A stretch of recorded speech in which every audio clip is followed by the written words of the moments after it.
Welcome to PWS United, a podcast for the Prader-Willi syndrome community brought to you by PWSA USA. This podcast gives the latest news in research, advocacy, and family support by bringing together staff, volunteers, PWS treatment specialists, biotech, pharmaceutical, industry representatives, caregivers, family members, and individuals with PWS. Our goal is to connect education, awareness, and resources to those living with PWS and their supporters. Join our mission to enhance the quality of life and empower those affected by Prader-Willi syndrome. My name is Dorothea Lantz, and I will be your host today. I live in Miami, Florida, and I'm the Director of Community Engagement at PWSA USA. This is a position I've held for nearly 4 years, but most importantly, I have a 7-year-old son who's living with Prader-Willi syndrome. And today we're being joined on our podcast by the one and only Terry Wilcox. Terry's one of my favorite people and the co-founder and chief mission officer at Patients Rising. Many of us at PWSA USA, including myself, have had the opportunity to work alongside and collaborate with Patients Rising. And I just have to tell you, Terry, how much I admire and appreciate the work that your organization does in our healthcare space. So I'd love for you to take a moment, introduce yourself to our audience, and talk a little bit about Patients Rising. And please tell our listeners how Patients Rising came to fruition and how you decided to take on this role. Well, thank you so much, Dorothea. I always love spending time with you. So it's really great to be here today to talk to you a little bit about one of my favorite topics, which is, of course, Patients Rising. I am the co-founder and CEO of Patients Rising, which is a Washington, D.C. based patient advocacy organization. We're very broad, unlike Prader-Willi and other organizations that are very disease specific. Our mission is much bolder, which we're empowering every patient in America to advocate for reforms and policies alongside their doctors. We always like to include that in there because that's important, and maintain control of their healthcare choices. And we think that is a really bold vision. It's very broad. It encompasses everyone. And the one thing that you'll learn, and I know you know this, Dorothea, is that the access issues and the affordability issues and the general BS of healthcare is the same for a lot of us, no matter whether you're a cancer patient, whether you're, a mom and taking care of a son with Prader-Willi syndrome, or everything in between. If you have arthritis or Crohn's disease or whatever the case may be, you're dealing with the same thing, the same access to care issues across the board, or just things are just too hard. A lot of times, a lot of times I can speak to this ad nauseum about the things being too hard. And so I come from entertainment industry in LA. There was never on my bingo card to run a nonprofit. I always tell everybody that. I have time out, Terry. It's very, very similar careers. Sorry. I don't know what show business is show business. Yeah. I'm I majored. I tell everybody, I'm like, you could put me out to, I had a musical theater teacher because I went to Boston Conservatory, and they used to play 4 bars of a song from Man of La Mancha. And for your test, you had to know what song that was on Man of La Mancha. It was like a crazy test. I don't think I could pass it now, but that's where I come from. So I have more business doing what is Broadway musical songs at, on Jeopardy than I do talking really about health policy by education. However, that has completely changed. I worked in the entertainment industry. Even after I did performing, I was an event planner. I did all the things. And I only preface all of that because getting to running a nonprofit, as I'm sure you can attest to this, it's you wear 17 hats. Mm-hmm. And if you are not capable of wearing 17 hats, then you should not be running. You should not be the founder of a nonprofit. That's just all I'm going to say. Or even the executive director of one, if you aren't the founder. Right. I was working for a woman who was a founder of a nonprofit. Her name was Selma Schimmel. She ran Vital Options International. I worked with her for 7 years before she passed away. She had cancer for 30 years. She was the first organization for young adults with cancer back in 1983. Wow. Passed away in 2014. And I learned a lot from her, both what to do and not to do. And I've done both things. I've done the things I knew I shouldn't do and the things I should do, everything in between. Because what you realize is you're like, oh, well, that's why you wear 17 hats, because you're just constantly coming up against a learning curve of some new thing that Right. you didn't know what you were doing. And so my husband and I moved to DC in 2015, Wow. shortly after Selma passed away. And that is when we founded Patients Rising, because I really loved doing the policy stuff. I loved the access issues. I loved all of that. It really like opened up a whole new part of my mind. Right. And I didn't, my mom had struggled with access issues, and my grandmother with my mentally and physically disabled aunt, who had grand mal seizures when she came home from the hospital when she was just 6 months old. Mm. And well, no, it wasn't even the hospital she came home from. She came home from a doctor's appointment. Wow. My grandmother was never anti-vax, but it did happen after her vaccinations. It did happen that day. But my grandmother was never like, don't take vaccinations, any of that stuff. We were never like that, but that is what happened. And she was never the same. And she was never diagnosed with anything. And she just deteriorated, and she lived with my grandmother a whole life. But there are a million stories I could tell within just having that. My aunt and my mom were both dentists, tons of healthcare. My grandmother was a psych nurse. Wow. My hospitals, my auntie ran a cancer center. So, there was all sorts of healthcare around me. And I had a lot of, insight just on the natural, just from the environment I grew up in. But I have to say, what changed me was I did a show called Understanding Cancer. That was a online video show where we went around the country, not even around the country, in some of the poorest counties in the country, in Arkansas, Alabama, Mississippi, filming cancer patient stories. And the through line of patient storytelling, just really the entertainment part of me and the event planner part and all the things that I had done, all of a sudden all came together in this kind of purpose. We have to do better. Yeah, we have to do better. Like this is not rocket science. The access stuff is not rocket science. And it's not like you say, as somebody who's fighting for access, you need to do everything we say because we say so. That is not what people are saying. People are saying, just don't make my life hard. Just don't make this harder than it has to be. Yeah. It doesn't have to be so easy that there's no checks and balances in a system. But it also doesn't have to be ridiculous. And, so that is where we came from. And we were founded in September. Our 10th anniversary, our 10th birthday is September, which you're going to hear a lot about that because we're going to have a birthday bash in the fall. And then we're going to have a whole year of we're 10. Okay. Well, right now we're doing a whole year of we're 50. So you guys are 50?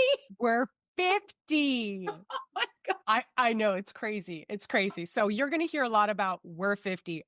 We need to hear more about your 10. Okay. Like we need to be a part of that. Our advocates need to be a part of that. Our community needs to be a part of it. So I expect to hear more about your 10th. You will 100% hear more about our 50th. It's crazy, right? Yeah. It's crazy.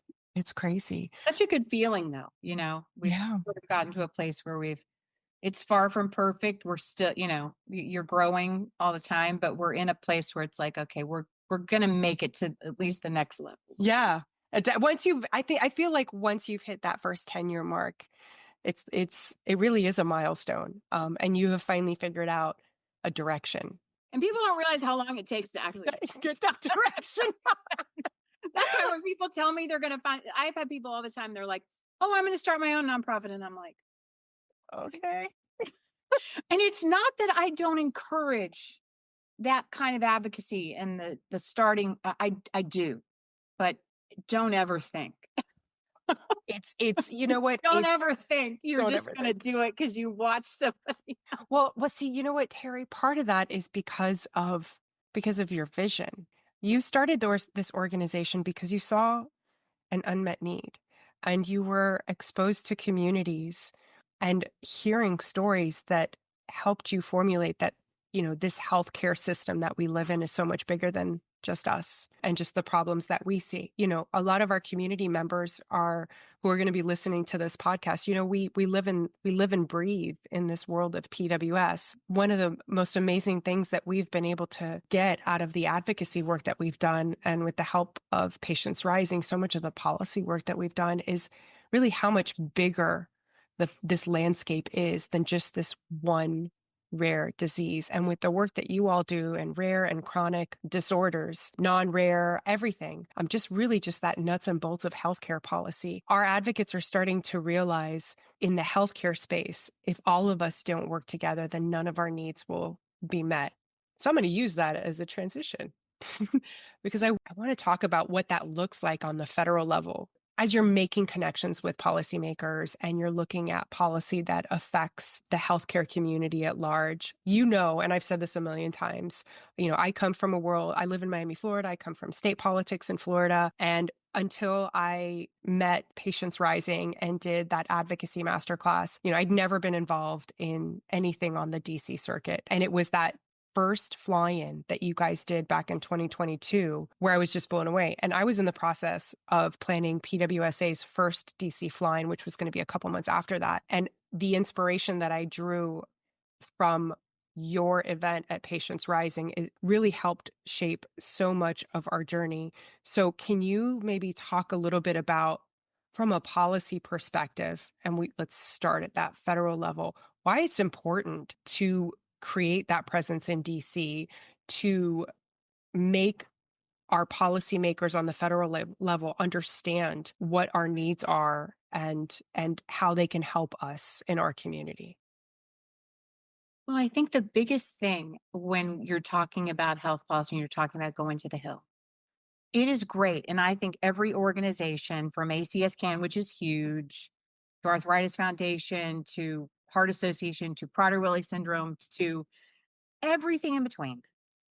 I think it's the greatest experience to go to the Hill, and to offer the opportunities for people to go to the Hill is great. But one of the things that now ACS, the larger organizations can, because they're big. So they generally, and even Every Life Foundation, which is coming up at the end of February, they can usually cover the country because they get so many people, right? So they can cover every district, just about, not all. Sometimes they miss Wyoming, I've heard. But there's places where you can miss, but for the most part, they're hitting everything. Mm-hmm. But a lot of times you can't. And even if you do, you need a constant follow-up and a chain of people to be able to work together, not just at the federal level, but at the state level, which we can talk about later. But being able to understand that we all have these access issues. We all have issues with the FDA. Everybody, or especially if you're waiting for treatment, right? If you don't have an FDA approved treatment, then Check. you're hoping somebody open here, but hopefully this year. with an FDA approved treatment, or you don't have nobody's even doing research, which is even far worse. Right. That's even that's even harder, because those organizations are generally doing their own research, which is or trying to anyway, which is a whole other, thing. That's a whole other podcast. Which is a whole other podcast. Which we won't talk about today. But there are all of these people, and when you work together, and was always my vision. I've said this. I know you've heard me say it. Every one of my staff's heard me say it. Everybody who gives us money has heard me say it. I really want 10 patient stories in every district. I think I say this to everybody all the time.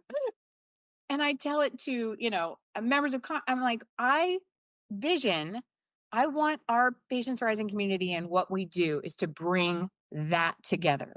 So that when you are fighting for something, you can do it together. And there is a support system of supporting each other in one place, whether it's dementia caregivers or Prader-Willi syndrome moms and dads or families, and everything in between, right? Cancer patients, young adults with cancer, young adults with arthritis, children. It's just, it's so important to be able to advocate together. And, I don't want to do a whole stream here about so many things, because I want to give you opportunities to ask questions, because I can tend to do a monologue. Well, Terry, listen, that's two of us that have the ability to sit here and do monologues all day long. So yes, I agree with you. I agree with you 100%. So is it safe to say that these policy issues are bigger than just one disease? They're bigger than just one condition. And when you're talking about access, when you're talking about things like, I'm going to say something here, like PBM reform, like copay accumulators, it's something that affects everybody who is involved in the healthcare system, no matter what your disease looks like, whether it's a rare disease that affects just a handful of people or whether it's a chronic disorder that affects tons and tons of people. We're all dealing with the same types of issues, and those are important to everyone. And so being able to access a community where, and we're coming from the rare disease community, right? So the prevalence of PWS is somewhere, 1 in every 15,000 live births. So we estimate that there's somewhere around 20,000 or less individuals in this country living with PWS. So when we're looking at policy issues, if we're not looking at the broader access issues, then when we're in DC and we're having these conversations, who's really going to listen to us, right? No, it's very easy for you to come in with your sweet children and your beautiful stories and your sad stories and your heartfelt, heartwarming stories. Mhm. And for them to take a picture and for everything to be great and for you to leave a folder and do a follow-up call. But if there is nothing that you have asked them to do that can actually be done, then you've done a great exercise in your civic duty. And I do not think that is wrong. However, how far that's going to move the train, it's So going to, what you're saying is we need a real ask. I always tell everybody, and I am friends with many members of Congress, you have to tell them what to do.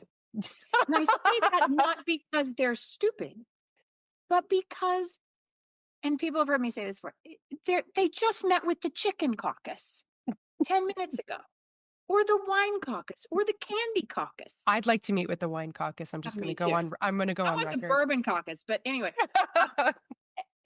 I just, even though I just read a Wall Street Journal article that bourbon is on the outs, which makes me really sad. I don't care. What's out is old. What's old is in. It'll come back. It'll come back around, just like bell bottoms and white tie and low risers.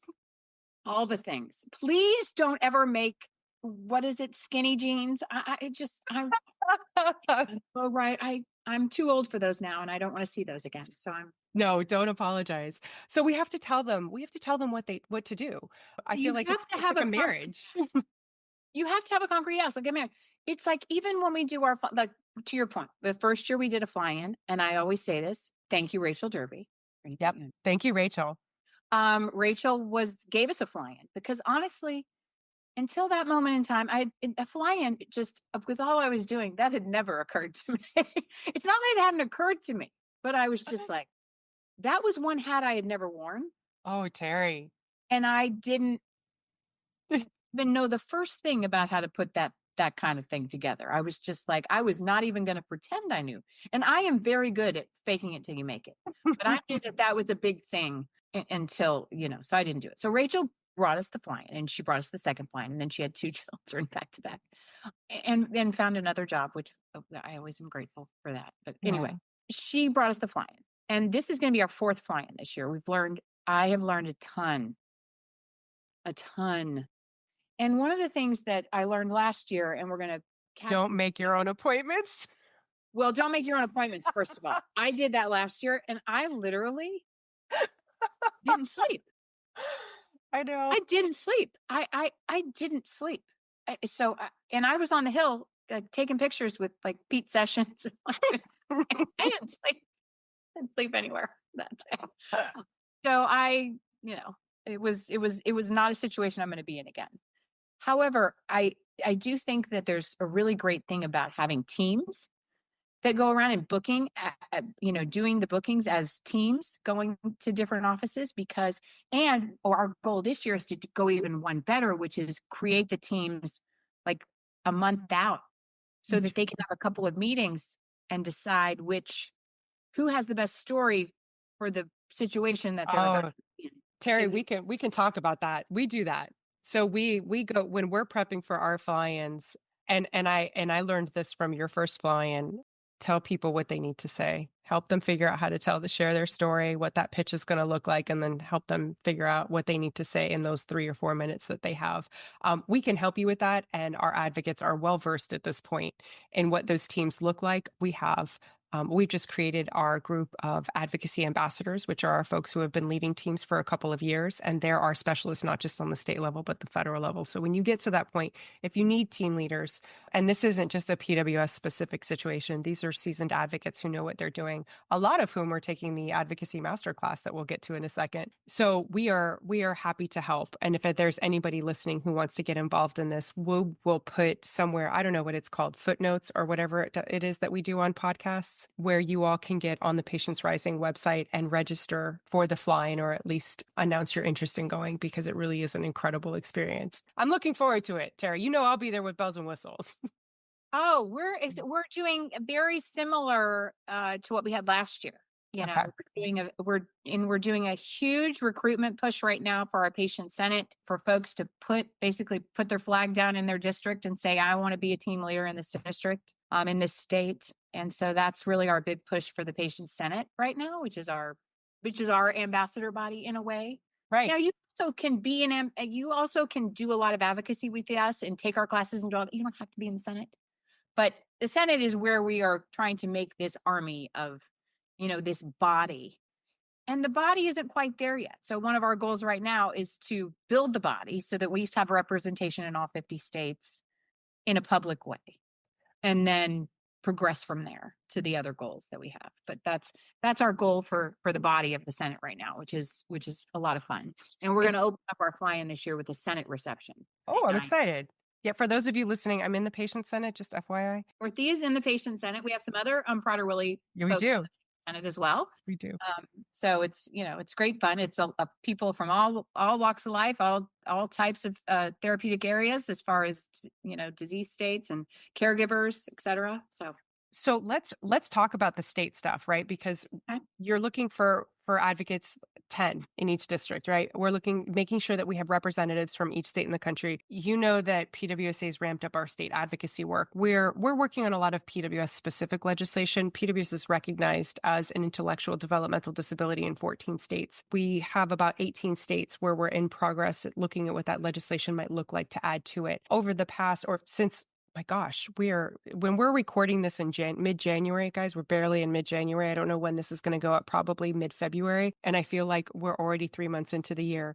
So we started working with targeting Illinois, Georgia, and Texas for our next set of PWS legislation. And as of this morning, we just got word that we are having official legislation filed in Illinois on behalf of PWS. We're looking to make it easier for our families who have a loved one with PWS to qualify for services in these states. So, I mean, kind of with that in mind, we all know that the policy on the federal level is extremely important.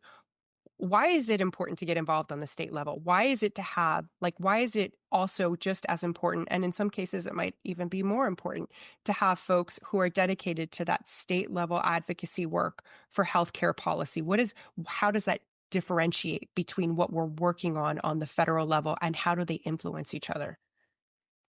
Well, number one, things can get done faster at the state level than they can at the federal level. Just number one reason. Yeah. Number two, when you're working on something, one of the things that we're working on right now at the state level, we're working on a couple of things, which is with 340B. Yes. The charity care program with nonprofit hospitals. There was a fantastic New York Times article, which I did. If you want to link to it when you do this, I did what I thought was a pretty good thread on Twitter. It was great. It was I don't remember where it was, but I saw it somewhere. I basically, because not everybody pays for New York Times. Right. And so I wanted to be able to give our community and our advocates it's like a 15X thread, but it does cover like basically what the New York Times article said. And I do encourage you to read it because it is very in-depth and it was great reporting. But that really covers the issues with 340B. The 340B issue can be fixed federally. And then all the stuff going on in the states, which is like about 30 different state bills this year, would go away. How fast that can happen, I don't know. But the program is so out of control that what's happening in the states right now, and this is just how I'm going to explain it to the audience to make it easy for sake of time, is basically the hospitals and the PBMs last grab at all they can soak out of that rag before the federal fix comes and takes it out from under them. And that's really what it is, in my opinion. And that's just my opinion, but I do believe because it is way off the rails. Can you explain just like, and I know it's hard to do this briefly because 340B is complicated, but can you just like explain what is that? What is that? How does that help people who go to hospitals? Well, the 340B charity care program is based, well, it's not, it's actually a drug pricing program. I first need to clarify that. It's really a drug pricing program. It allows hospitals that qualify, nonprofit hospitals that qualify, to purchase drugs at steep discounts. It started back in the 90s, right? Allows them to purchase them at steep discounts, sometimes 50% off, or even more. Basically, what happens is the hospital is able to charge insurance and the full price and make money, you know. Okay, so let's say the retail cost of a drug is like $100. Okay, Right. we know that doesn't exist, but Right. let's say it's Let's say $100 it did exist for the sake of easy math. for easy math. And let's say you go to the hospital and they're like, okay, you need this $100 Tylenol pill Right. because you have a fever, and this is a pill that they bought for $25. Right. Okay, use that math to explain what 340B can do. Okay. So basically, you can purchase the drug for, say, there's a $100 drug, you can purchase it for $50. I'm going to use exactly what you just said. You can purchase it for $50. Then you can sell it for $100 or the list price. Or in what many hospitals are doing, you can sell it for $5,000. Right. Let's tack on some zeros there. What's an extra, $4,900 among friends? Like, you've seen it happen. Basically, what happened in this particular article was the woman had a list price drug of $2,700 and she got a bill for $22,700. That's what happened in the New York Times article. So basically, all of that was profit. But what's happening is what the intention of the 340B program was to do was to help nonprofit hospitals serve more underserved, uninsured, and uninsured and underinsured patients who couldn't afford this. And what has happened, and this is not a political statement, but it did happen in conjunction with the ACA, and I'll tell you why the growth happened then. For whatever reason, and I don't actually know why they did this, but in the ACA, there is before the ACA, you could only have one contract pharmacy fill the scripts for the 340B program. Okay. When the ACA happened, for whatever reason, they put it in the ACA. Doesn't matter how many pharmacies you have. You can have all the pharmacies you want, fill the scripts. So now you have things like contract pharmacies. Patients in Michigan have contract pharmacies in Hawaii. What? You'll be on it. This was actually at a hearing. They'll say, "Oh, did you? Why do you have a contract pharmacy in Hawaii?" Well, people might be on vacation. How many underinsured and uninsured people do you know Are that on are vacation Hawaii? So it's way off the rails. And even I've been told, though I have not confirmed this, but I was told that on a CVS call of investors that they said 340B was profits. Now, whether or not I'm not a CVS investor, so I was not invited to the call, but I was told that. So it's hearsay, really. I'm just going to give disclosures because I don't. But I was told that was said. So basically, it has become a profit center for PBMs, for hospitals, for everybody, and they are fighting for their life. And all these bills in the states, you know what they say? Hmm. They say you can't tell us where we can pick up our drugs and what pharmacies we can use. Pharma. Wow. That's basically the bill. The bill is one big industry, insurance or hospitals, telling another big industry, pharmaceuticals, that they can't do.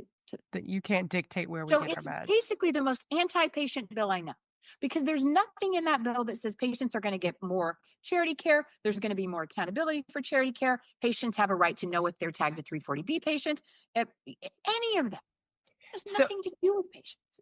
But isn't it true that this program was created? So, for example, if you go to the hospital and you need care and you can't necessarily afford the care that you need, you should be able to apply to this program and have that hospital cover your care for you. You should be able to apply to charity care in general. Okay. And I always like to be clear about every hospital has charity care. Okay. And there's two problems with the system that are very broad that can be fixed federally. Number one, the IRS can define charity care. Now the IRS has not defined charity care. And because of that, now every hospital's financial, however they want to jujitsu it, what they want to call charity care is up to them. And see, that definition needs to be universal so that everybody's operating from the same, set of circumstances, right? It's even playing field. It's even playing field. Everybody has the same definition of charity care. The other thing that needs to be a clear definition, and these two things could go far in like shoring up the program. Define what a 340B patient is. Define a 340, that is not defined either in the anywhere. It's very broad. Wow. That is not a definition that we're really clear about either. So now there is actually, and this is what's in the New York Times article, which I didn't know. There is actually a company that works, it's a government contractor that then helps hospitals take the most advantage they can of the 340B program. It's called Apexis. Why am I not surprised? Yeah. That's why the New York Times story is really good. Which is why you're going to send that to me so we can make sure that our listeners hear. It opens up a whole animal that I actually didn't know that part. I've been sitting here talking about patients' right to know, and that was like a huge, wow, there's people training people how to use 340B and take advantage of it. This has nothing to do with the actual providing charity care anymore. No, it's gone off the hinges. To do with it. And that is unfortunate because the program is good. And Patients Rising and most pharma companies that I know all want the program to work as it was intended to work. But right now, there's no accountability for the hospitals. The grantee groups like Ryan White clinics for HIV or community health centers and others, they have to report quarterly on what they do with their money. But the hospitals don't. No, the hospitals don't. HRSA says they do, like they report something. But I'm like, if you're not going to define what people have to report by defining what charity care is, what counts as charity care, and what a 340B patient is, then you're just smoke and mirrors. Mm-hmm. This isn't real. There's no accountability here for anyone to latch onto. There's no way to make assessments on things. And that's why you see all of this. And now it's gone from roughly a $9 to $12 billion a year program, or even I think it was before the ACA, it was $4 billion. It was $6 billion a year in 2023. Wow. It's a lot. It's off the rails. And so that is a huge program for us because that is very broad. And it does affect, people don't understand that affects the cost of care. For everyone. For everyone. Everyone. For everyone. People don't understand that when you're robbing Peter to pay Paul and other things, Peters and Pauls and other places, they're not paying more money. Like, you know what I mean? Everybody's going to pay more money somewhere. While, you're over here doing this one's going to pay more. And the people who are going to pay more end up being the patients who are going to collections. And that's it right there. That's it right there. Okay. So in the essence of time, people are going to have anxiety attacks now over 340B. I want to kind of wrap this up for our listeners. We are, and we just keep teeter-tottering back and forth. This country, the political climate right now is complicated. And I think that's a nice way of putting it. We are extremely divided. And we know that the entire healthcare community and many members of Congress were really let down at the last minute this past December when, this is, I think, one of the most important pieces of bipartisan healthcare legislation that had been packed into the CR in December, just kind of became dismantled at the last minute. And we have so many people, regardless of where you define your political affiliation, so many people have been let down by that kind of just being gutted out of the CR in December. What do you see as we're entering into this new year in 2025 and we are starting this new Congress with so many new members? I know that this is not a question that anybody can really answer right now. Where do you see us going? What do you think, as a healthcare community, we should expect? What do you think that we should be prepared to do going into 2025? I think we should have hope. And I don't say that as a cliche at all. Look, it was a letdown. I was pushing but out of one side of my mouth, I was pushing for it. And out of the other side of my mouth, I always say, I wish they would pass single issue bills that people could understand. Right. And what won the day was people want single issue bills that they can understand. I don't think there was as much pushback from whether you call it MAGA or this or the conservative or freedom, all the things in between, as much as it was on that particular issue. Now, other things they took issue, Right. Well, I took issue with some other things. yeah, yeah, so it's like, but on that particular issue, I think I heard more on that side from my reading was more like, just pass a healthcare bill. I mean, I even did a quote this week earlier in a thing about the IRA, which Mhm. was, the IRA is not a healthcare bill. It's not written in the title. It's not a healthcare bill at all. Are seniors grateful that they have a $2,000 out of pocket cap? Absolutely. And that's good. But we could have done that another way with a bill called, the senior out of pocket cap. Cap. Yeah. I mean, like, we didn't need to have the IRA to do that. And therefore, now we're stuck with this monstrosity. It has nothing to do with healthcare. And nobody really understands it. And it's going to unravel somehow. Yes or no? I don't know.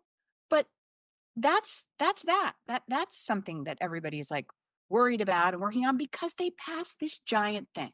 And so I think the lesson of the day is, as we move forward as advocates, is let's try, rather than dreaming about CRs and dreaming about, all Oh, sorts of like packages.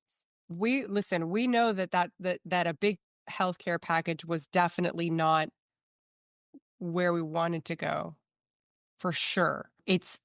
You think about a 1,500 page CR. There's nobody's ever going to understand what's in the meat of that. Do you think that, listen, I live in hope, right? I think our entire PWS community, the folks listening to this podcast, we live on hope. That's how we get through our days. Hope that tomorrow is going to be better. Hope that our kid's going to get through the night. Hope that this drug trial is going to pass. Hope that we're going to have access to treatments. Hope that people keep research and development in our space. We live, eat, breathe on hope. Do you think that this Congress will be able to understand what a single issue bill looks like when we bring it to them? I absolutely think Okay. they will. I'm hopeful that they will. Can I guarantee that they're not? No, we're putting you on the spot, Terry. You have to guarantee. But I think there is a movement from the American people, and not just the right or just the left, but just the American people in general, because of the heightened awareness politically and how much access we have to information, that they want to understand. Even if it's not their issue, they just want to understand. Like, people who don't understand PBMs didn't understand why it needed 500 pages. Now, I could tell them it needed 500 pages, Mm-hmm. but they didn't understand. And so I think if we think about the broader picture of the one thing you have to do, especially with big, broad healthcare things, is you got to bring the people with you. Mm-hmm. And if you do it in the dead of the night and some bill nobody understands, you're just going to be fighting back that bill for the rest of its natural life. ACA, IRA. Yep. Like, you're just going to be defending that monstrosity, even though the ACA was actually a healthcare bill, but the IRA was all kinds of things, mostly an environment bill. But it's like, I think we're there. And I think Okay. as advocates, if we focus on that and try to put forth things, it doesn't mean that you can't have a, sort of bundling of healthcare stuff that is a healthcare bill. That's a bunch of smaller bills and, the stuff that we do, but make it understandable and bring the constituents of those members along. Yeah. I think there's hope with this Okay. administration or any administration. If you look at it like that and you try to bring everybody along, I don't think that this administration is going to be unreasonable to healthcare. There's a lot of issues actually that we support that they've signaled that they support. Right.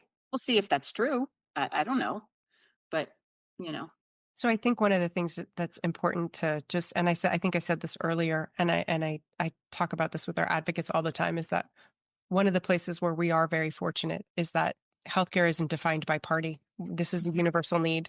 So access to healthcare affordability it's all of us. now this is the purplest thing you can work on. I always tell everyone. Mm-hmm.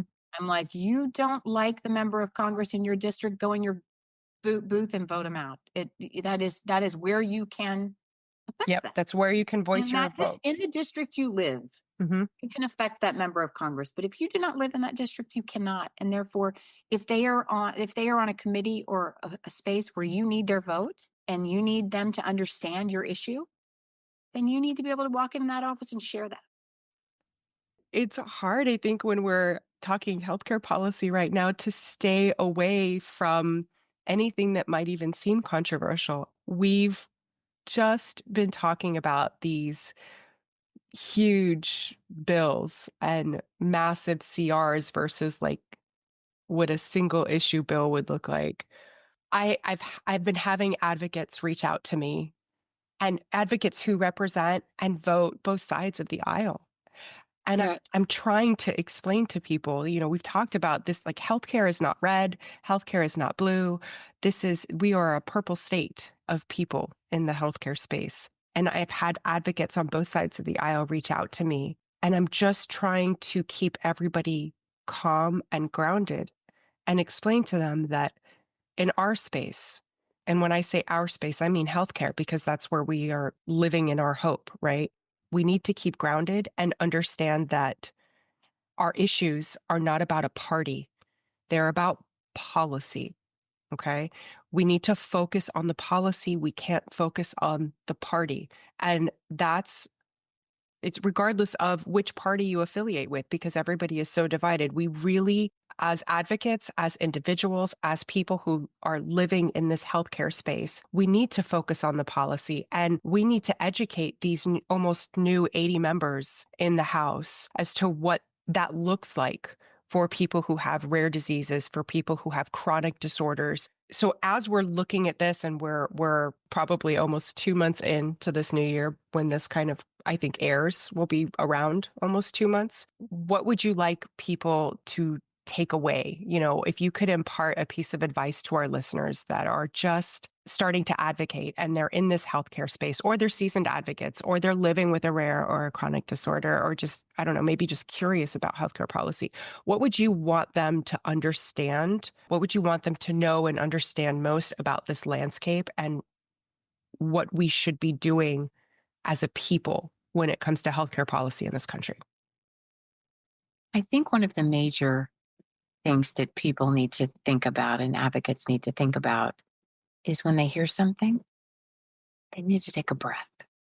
When they hear something's being canceled or something's being paused or something's being postponed, or a lot of these words and a lot of the things that we hear are very common in every administration. Every administration, whether they're blue or red or whatever. And there's a lot of things that are also confusing, you know? And social media, quick bites, clickbait does not help advocates not run around saying the sky is falling without and they're spreading then information that's not totally accurate. Some of it is, and some of it's confusing. In fact, there were things, and there have been things put out where you thought, oh, this is going to be clarifying, and you're like, read it, and you're like, well, that didn't clarify. Maybe not so much. It's made me more convinced. Okay. Like, I'm really lost now. So I'm not saying that there's not that even when you dive and you take a breath and you take a look, you're still like not scratching your head on whether or not this is actually going to affect you or your constituents or the folks you represent. Because I have struggled myself. But that's the greatest advice that I can give is literally take a breath and focus on the big picture. Right. Focus on the big picture. Don't get caught down in the weeds of the moment of the sky is falling. This is person's crazy. This office is crazy. These people don't know what they're doing. I mean, you can say that any day of the week about just about any party or any person. You know what I mean? There's all sorts of things that you can complain about. And I think, especially when you're looking at a new administration, you're trying to form relationships. I think the best thing you can do for yourself and those you're advocating for is to pause yourself. Pause yourself before you jump to conclusions about what's happening and learn about what's happening. And there may be things that are a nightmare that are happening. This is not me saying, oh, that's, you're just all imagining. No, I'm not. You may not be imagining anything, but in some things it may be very common and it may be very quick and you just don't know. So That's my biggest advice when you're building new relationships and have a new executive branch and new heads of regulatory offices So, is you have to be very careful. You have to carefully develop those relationships in order to do your job as an advocate. so take a breath and work the issue. Mhm. Share your story.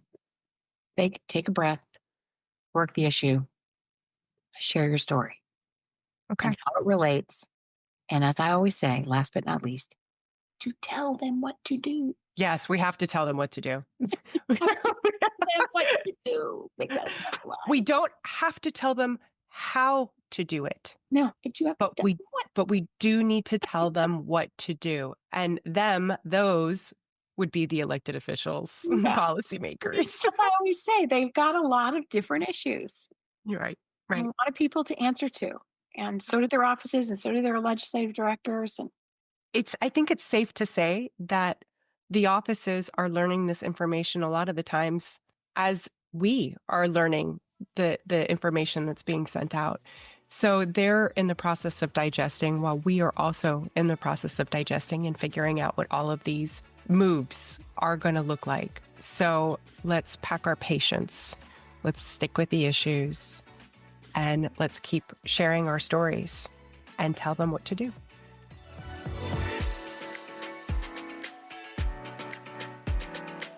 Thank you for listening to this episode of PWS United.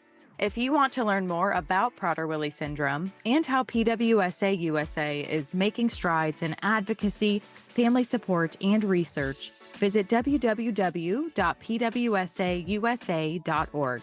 And while you're there, we encourage you to sign up for our Pulse email newsletter to stay informed about the latest news, resources, and events. Don't forget to subscribe to the PWS United podcast so you never miss an episode.